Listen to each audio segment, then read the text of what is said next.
Em nosso estudo de hoje está na carta aos Colossenses, capítulo 3, versículo 2. Paulo fala o seguinte: pensai nas coisas que são de cima e não nas que são da terra. Emmanuel vem comentar na lição 177 do livro Pão Nosso: guardemos saúde mental. O cristianismo primitivo não desconhecia a necessidade da mente sã e iluminada de aspirações superiores na vida daqueles que abraçam no Evangelho a renovação substancial. O trabalho de notáveis pensadores de hoje encontra raízes mais longe. Sabem agora os que lidam com os fenômenos mediúnicos que a morte da carne não impõe as delícias celestiais. O homem encontra-se além do túmulo com as virtudes e defeitos, ideais e vícios a que se consagrava no corpo. O criminoso imanta-se ao círculo dos próprios delitos quando se não algema aos parceiros na falta cometida. O avarento está preso aos bens supérfluos que abusivamente amontoou. O vaidoso permanece ligado aos títulos transitórios. O alcoólatra ronda as possibilidades de satisfazer a sede que lhe domina os centros de força. Quem se apaixona pelas organizações caprichosas do eu gasta longos dias para desfazer as teias da ilusão em que se lhe segrega a personalidade. O programa antecede o serviço, o projeto traça a realização, o pensamento é energia irradiante. Espraemo-lo na terra e prendendo-nos naturalmente ao chão. Aí levemos para o alto e conquistaremos a espiritualidade sublime. Nosso espírito residirá onde projetarmos nossos pensamentos, alicerces vivos do bem e do mal. Por isso mesmo dizia Paulo sabiamente: pensai nas coisas que são de cima. Que estudo maravilhoso de hoje. Pensai nas coisas que são de cima. É claro que Paulo de Tarso, quando escreveu isso aqui, ele sabia muito bem que quando você pensa nas coisas de cima, você executa melhor as coisas que são daqui de baixo, porque uma e outra coisa estão muito mais interligadas do que a gente imagina. Mas a preocupação que o Emmanuel teve aqui de dizer para a gente, ele fala assim: olha, depois que a gente começou a ter contato com esses fenômenos, receber as informações do outro lado da vida, uma coisa a gente aprendeu: ninguém se transforma só porque morre, não. Você vai chegar do outro lado da vida com o mesmo, está no terceiro para quarto parágrafo aqui, ó, com os mesmos virtudes e defeitos, ideais e vícios a que a gente se consagrava aqui. Então, tudo que eu sou, é claro, se fosse modificar assim, não teria razão de ser, a gente não teria individualidade.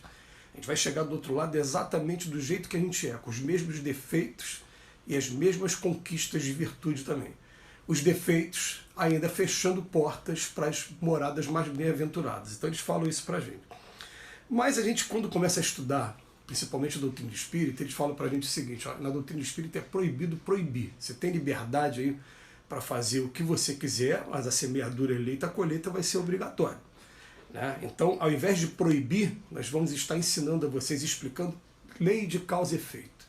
O que aguarda a gente, já que a gente um dia vai experimentar a morte física desse corpo e vai descobrir que, na verdade, o que eu sou de verdade, que é espírito, não morre nunca, né? Vai ter um dia que a gente vai daqui a pouco para o outro lado da vida. E quando eu chegar do outro lado da vida, aí ele bota aqui para a gente: ó, o homem encontra-se além do túmulo com as mesmas virtudes e defeitos. Por exemplo, o criminoso, ele se manta no círculo dos próprios delitos ou se algema também aos parceiros da falta cometida e até a visão incessante daqueles a quem ele prejudicou, até que a consciência deu uma condição também dele reparar o mal que ele fez.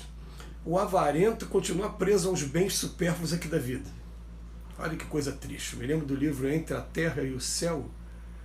Entre a Terra e o Céu, no Mundo Maior. No livro No Mundo Maior, do André Luiz. O penúltimo capítulo, antepenúltimo capítulo, André Luiz encontra o avô dele está lá no plano espiritual ainda, na condição de avarento, agarrado a um monte de lama, achando que aquela lama é ouro, querendo proteger do outro lado da vida o ouro que ele já não tem mais, que ficou todo aqui na Terra. O vaidoso permanece ligado aos títulos transitórios, vai chegar do outro lado, né? Ah, meu Deus, achando que ainda tem aí os cargos públicos, enfim. O alcoólatra desenvolveu nele a sede pelo álcool. Chega do outro lado, não tem álcool. Ele fica apavorado, buscando possibilidade de satisfazer essa sede. Aí você fala: já tem como satisfazer? Tem como satisfazer, mas em quantidade muito menor do que ele precisa, de maneira que ele fica igual um doente do outro lado da vida. Para ser mais direto aqui, né? o que ele sentiria bebendo um copo de uma bebida alcoólica aqui, ele, no plano espiritual, fazendo aliança com aquele que está bebendo aqui encarnado, ele consegue sentir menos do que 1% da sensação, mais para ele que está sedento, está numa condição de muito doente, para ele já é alguma coisa, ele fica ali se prendendo a nós encarnados aqui, que, né, sustentamos esse vício, a gente vicia o nosso corpo e também alimenta eles do outro lado. Aí depois bota aqui, quem se apaixona pelas organizações caprichosas do eu, o egoísmo, vai gastar longos dias para desfazer essa coisa da ilusão, né? E tudo que segregou, tudo que dividiu, tudo que provocou essa coisa das personalidades. Então ele vem falar para a gente o seguinte, você pensar nas coisas que são de cima é pensar no seguinte, gente, se eu tivesse que sair daqui hoje, o que me faria sofrer? Quais são os apegos que eu ainda tenho? A gente vai ouvir até nas diversas respostas a essa pergunta algumas respostas que são muito legítimas. Ah, é o apego à minha família, é o apego aos meus filhos. Essa é a resposta legítima. Mas que a gente já vai adiantando. Eles falam pra gente, a família tem aqui e tem do outro lado. E do outro lado, quem está do outro lado consegue ajudar muitos que estão aqui. Então, quanto a isso, fique tranquilo que a gente não vai ter mais aquele contato direto de poder abraçar, de poder estar ali fisicamente, mas vai poder estar amparando, poder estar ajudando e podendo estar envolvidos fluidicamente. Mesmo que a gente não entenda o que seja isso agora, vai continuar, vai ter esse laço de afeto sim, a gente vai continuar. Porque o amor, quando é verdadeiro, não termina nunca. Agora, quando é alguma coisa ligada a esses vícios, e aqui ele falou do avarento, falou do vaidoso, falou do alcoólatra, falou do criminoso, mas a gente pode acrescentar uns, pode botar o glutão, aquele que come de maneira indisciplinada, pode falar do sexólatra, pode falar de um monte de outros vícios que só prendem o espírito e trazem muito sofrimento quando a gente chega do outro lado, mostrando pra gente o tempo todo, tudo me é lícito, mas nem tudo me convém, e o negócio é ter equilíbrio em tudo. Ora, o sexo foi feito por Deus para a criação e não tem nada de errado nele, o que tem é no abuso, né, na indisciplina dele. A gula, a mesma coisa, a gente acaba viciando o nosso corpo físico, aqui trazendo um monte de complicação para o nosso corpo físico, por conta da desregulada, o uso do álcool, o uso do cigarro, da nicotina, o uso de várias outras drogas por aqui. Mesma coisa, vai trazer problema para a gente se a gente não fizer de maneira moderada. Eu digo moderada porque eu conheci, por exemplo, o avô da minha esposa, ele é médico a vida inteira, ele desencarnou com 99 anos de idade. E ele tinha o costume de tomar um dedinho, 2 dedinhos de vinho, todo dia de noite, assim como a comida dele também tinha muita pimenta, ele pegava pimenta e amassava no prato antes de colocar a comida em cima para misturar e comer. E ele estava sempre fazendo os exames dele regularmente, aquele costume, que nunca foi alcoolismo, nunca foi excesso de gula, né? Ele fez a vida inteira e conseguiu manter a sua saúde a vida inteira. Então, quer dizer, é tudo com equilíbrio, tudo a gente fazendo de maneira correta, da maneira correta, leva ao equilíbrio. Então ele bota aqui pra gente, ó, o pensamento é energia irradiante. Se eu ficar preso aqui na Terra, né, jogar aqui o meu pensamento para cá, eu vou me prender aqui. Agora, se eu começo a jogar para o alto, jogar para o alto é isso. Eu imaginar assim, gente, hoje eu fico pensando assim comigo mesmo, né? Alguma coisa me prenderia aqui se chegasse o meu momento de desencarnar? Ah, é bom que a nossa consciência esteja tranquila com essa resposta. A mim não prenderia, não. Eu não teria o menor problema em abandonar todos os bens materiais que estão aqui.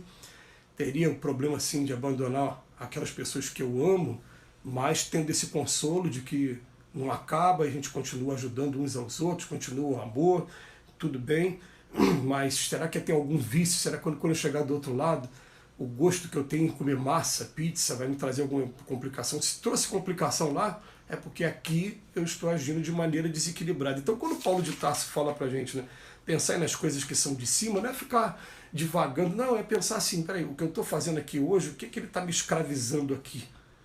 Se eu fosse convidado hoje a ir embora, o que eu ia sofrer em relação ao quê?